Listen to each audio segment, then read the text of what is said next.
Hi, this week in the small shed I'll be looking at the timber work on the cart that's going underneath the MFT table. That's coming up next.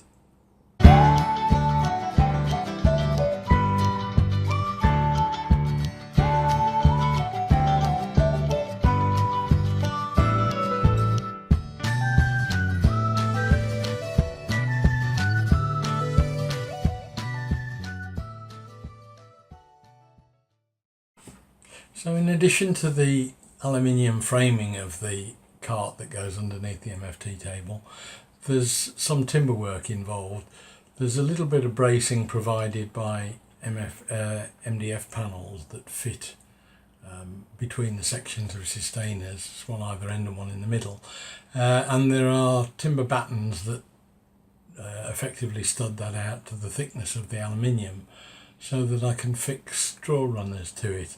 So it's all fairly straightforward woodworking. There's no great skill involved in any of this. It's more a case of assembly than anything. But this is how I cut the panels, cut the battens, screwed them or measured them up for the holes for the screws, and painted them all ready to be installed.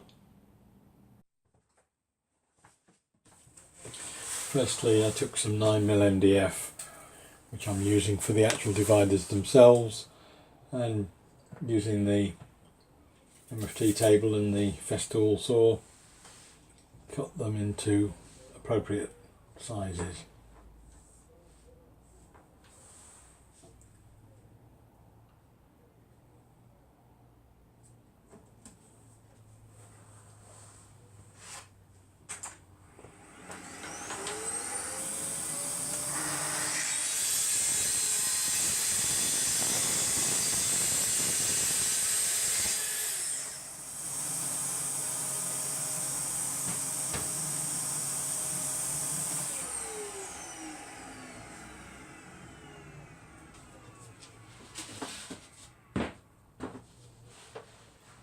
And they received a couple of coats of grey paint.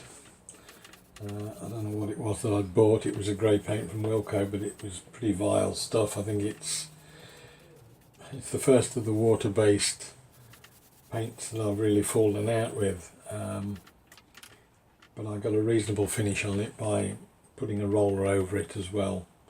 But it seemed to go sort of sticky and quite gooey before it even really had been on the timber for more than a few seconds.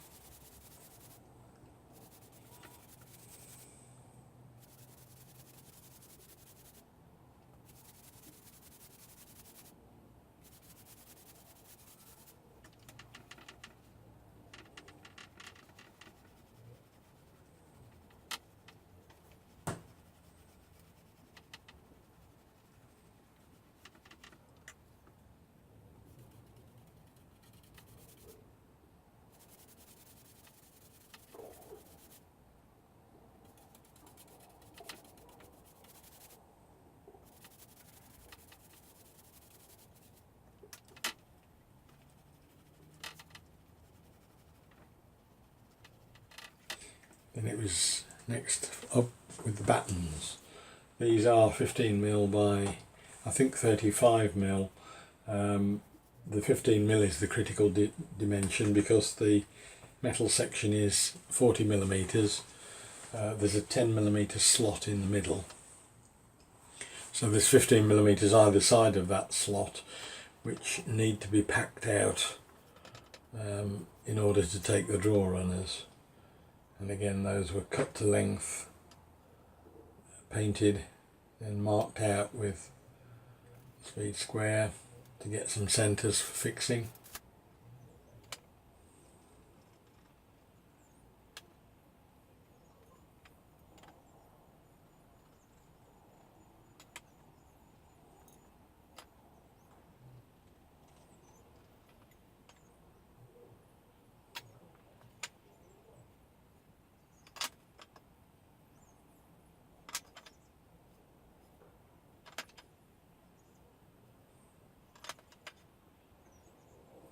And then the holes were pre-drilled and countersunk ready for the screws to fix them.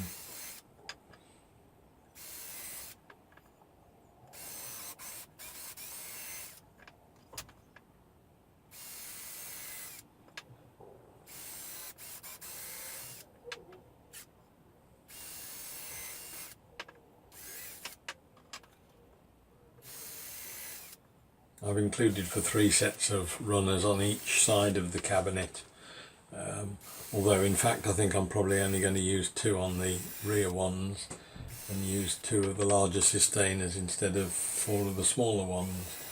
But putting the battens in now gives me the flexibility to change it at a later date. Once all the drilling and painting had been done,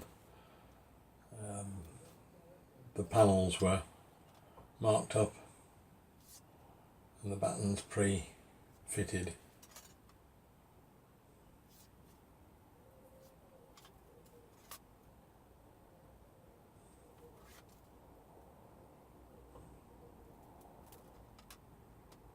And even at this stage it's not 100% critical that everything is dead square, because it's the actual runners themselves when they're fixed that'll form the most important part of the system that has to be level and square.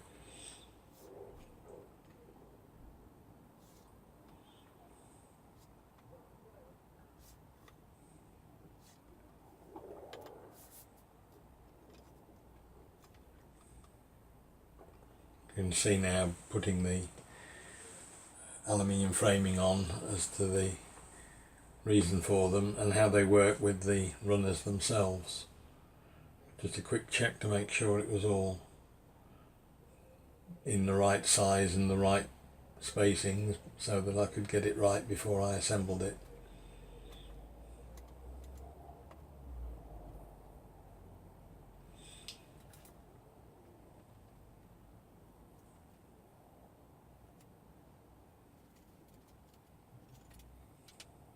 In the corners of the panels, when they're actually fitted, they have to clear another aluminium section, so I had to put about a 20mm cut in each corner just to clear the aluminium section.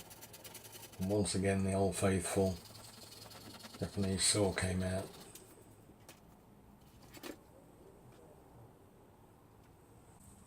Well, I hope that gave a bit of an insight into the timber work that goes into the carts. The next video in the series will start to assemble the actual cart itself, and I look forward to seeing you then. If you like the videos, please press like and subscribe. If you put the notification bell, you'll be aware then of when the videos are coming out, and I look forward to seeing you on the next one. Bye.